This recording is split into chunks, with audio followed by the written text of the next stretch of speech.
こんにちはなのだ。みんな、元気なのだ。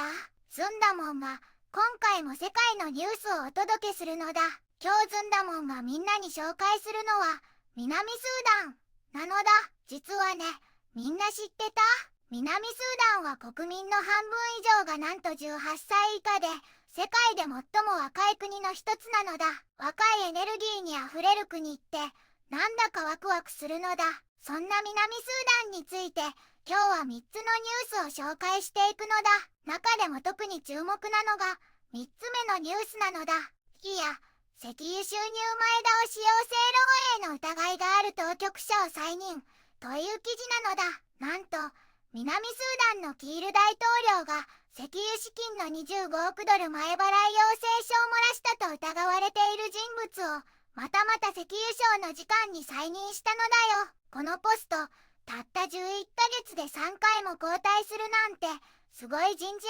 争いがあるのだ。他にも国営石油会社のマネージングディレクターが解任されたり、短期間で人事異動がものすごくたくさん起こっているのだよ。政策アナリストさんも、こんなに人がコロコロ変わるのは、南スーダンの大事な収入源となる石油機関に根本的な問題がある証拠だって言っているのだ。国民は良い政治を望んでいるのに、こんな人事が本当に国民にとってどんな価値があるのか、疑問が投げかけられているのだよ。詳しく見ていくのだ。この動画が面白かったら、高評価とチャンネル登録も忘れずによろしくなのだ。さあ、南スーダンの最新ニュース、一緒に見ていくのだ。はい、かしこまりました。南スーダンの紹介文を作成するのだ。アフリカ東部、ナイル川流れる内陸国、南スーダンを紹介なのだ。首都は活気あるジュバなのだ。2011年にスーダンから独立し、世界で最も新しい共和制国家なのだ。紛争を乗り越え、現在は平和と国づくりに奮闘中なのだ。人口約1100万人。主要産業は豊富な石油資源と農業なのだ。広大な大地での牧畜も盛んで、人々の暮らしを支えているのだ。多様な民族が暮らし、文化や伝統、色鮮やかな衣装が魅力的、たくましさ、温かい心も特徴なのだ。現在は平和な未来へ向け、インフラ、教育、経済多角化に注力中なのだ。未来へ進む南スーダンに、ぜひ注目なのだ。一つ目のニュースなのだ。ブディ軍で報復攻撃、死者7人、当局発表という記事なのだ。東エクアトリア州のブディ軍で、たった3日間で報復攻撃により少なくとも7人が亡くなったのだ。犠牲者には道路建設作業員や兵士も含まれていて、大切な道路工事が中断してしまったのだ。事件はロリオ区、カヤム地区で発生したのだ。ロリオ区、カヤムの市長さんは、亡くなったのは道路作業員2人、兵士2人、市民3人だと話してくれたのだ。この攻撃は11月18日から始まり、警察官や女性、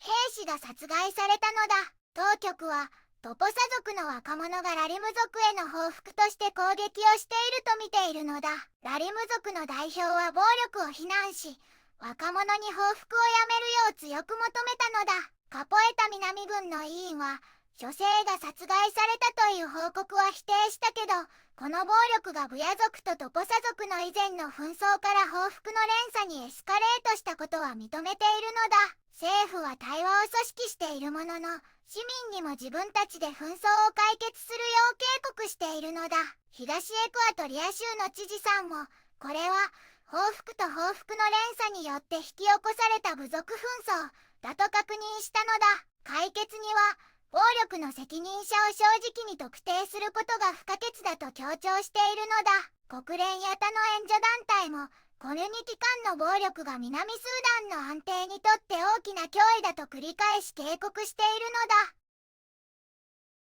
二つ目のニュースなのだ。オピニオン、サルバ、キールのデジタル暴政という記事なのだ。サルバ、キール大統領率いる南スーダンで、サイバー犯罪、コンピューター悪用法案2025年が議会を通過したのだ。でも、これはサイバー犯罪対策じゃなくて、政府への批判を封じ込めるための政治的な道具なのだ。一見すると普通の法律に見えるけど、特に危険なのは第6条なのだ。この条文は、裁判所の許可なしに国家治安機関が国民を監視したり逮捕したりできる広範な権限を与えちゃうのだ。これじゃ、市民の自由が脅かされてしまうのだ。政府は、国を守るため、って主張するけど、本当は、汚職や人権侵害といった自分たちの失敗から目を背け、オンラインでの批判だけを恐れている証拠なのだ。この法律は、意見を言う普通の人たちを犯罪者に仕立て上げるためのものなのだ。だから、これはサイバーセキュリティ法じゃなくて、サルバ・キール政権が真実から身を守るためのデジタル独裁そのものなのだ。ズンダモンは、もしこの法案が大統領に署名されたら、政府が悪用するに決まっていると思うのだ。3つ目のニュースなのだ。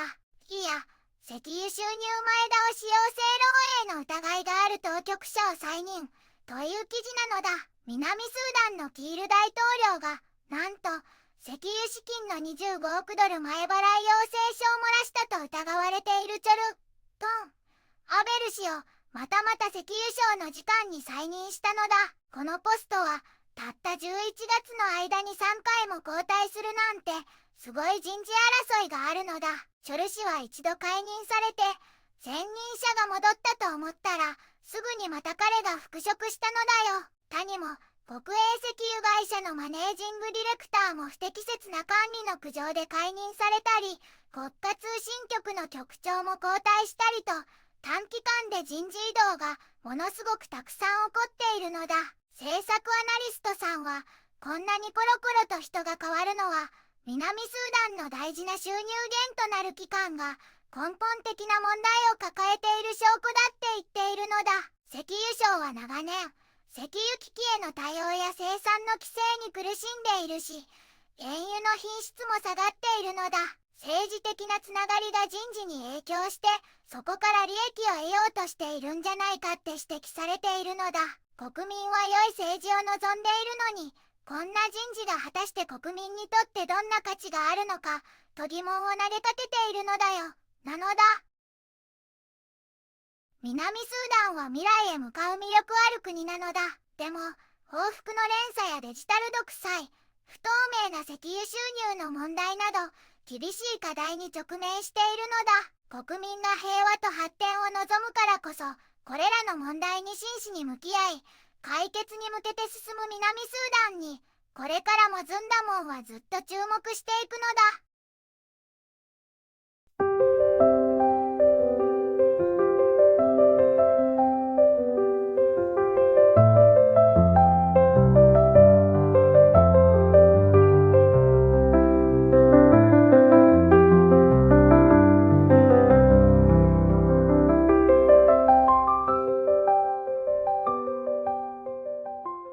こんにちはなのだ。この番組では世界のあまり知られていない国や地域からちょっと不思議でちょっと感動するニュースをお届けするのだ。日本ではあまり話題にならないけど、世界には僕たちが知らないままの出来事や優しさや驚きに満ちた物語がたくさんあるのだよ。テレビでもネットでもあまり見かけないけれど本当はもっと伝えられるべき小さな世界の声、そんな声を僕と一緒に見つけに行くのだ。さあ、一緒に知られざる世界の旅を始めるのだ。